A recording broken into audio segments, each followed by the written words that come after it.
সকলে বলি সাল্লাল্লাহু আলাইহি ওয়াসাল্লাম। আলহামদুলিল্লাহ, সকলে বলি আলহামদুলিল্লাহ। আল্লাহ তাআলা যে আমাদেরকে আজকের এই জান্নাতের বাগানের জন্য কবুল করে নিয়েছেন, এতে খুশি না বেজার? কতটা খুশি আমরা আবারও সমস্বরে উঁচু কণ্ঠে দিল থেকে সে রবের শুকরিয়া জ্ঞাপন করি, আলহামদুলিল্লাহ। খুবই অল্প মানুষ,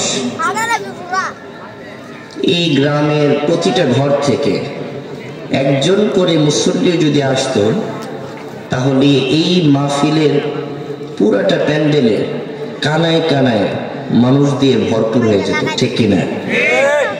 আফসোসের বিষয় হচ্ছে বর্তমান সময়ে আমাদের আজকের মেলাতে যাওয়ার প্রয়োজন হয় না।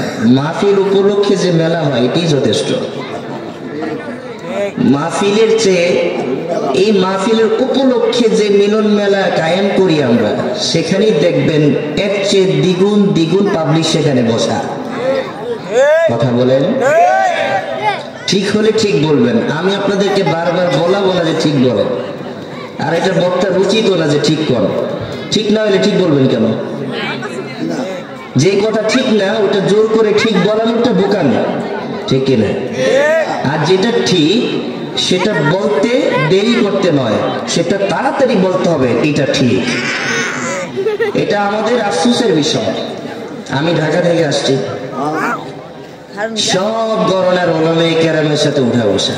তবে হেদায়েত আল্লাহ যার কপালে রাখছেন তিনি আলোচনা শুনবেন, তিনি এই পথে আসবেন, তিনি এই কথা শ্রবণ করবেন, ঠিক না? আর যার কপালে রাখে নেই, তাকে আপনি নূহ আলাইহিস সালামের মতো পায়ে ধরলেও সে আসবে না। রাসূল করিম সাল্লাল্লাহু আলাইহি সাল্লামের মতো বুকে পিঠে গলায় লাগিয়ে টেনে আনলেও সে আসবে না। কথা বলেন, কারণ তার কপালে কি নাই? হেদায়েত নাই। বলেন, তার কপালে কি নাই? হেদায়েত নাই। আর হেদায়েতের সকল ক্ষমতার অধিকারী কে? আল্লাহ। যদি বলেন যে হেদায়েত আমার কাছে আছে, তুমি কিভাবে পারবে? তবে তোমার একটা দায়িত্ব আছে। তুমি যেহেতু দায়ী, তুমি যেহেতু দাওয়াত দাও, তোমার দায়িত্ব এতটুকুই, তুমি দাওয়াত দিয়ে যাও। কে আমার পথে আসবে আসবে না এটা আমি দেখে নিব। যে আসবে তো তার জন্য মুক্তির রাস্তা, আর যে আসবে না তার জন্য জাহান্নামের রাস্তা। কথা কিন্তু সেদিকেও না।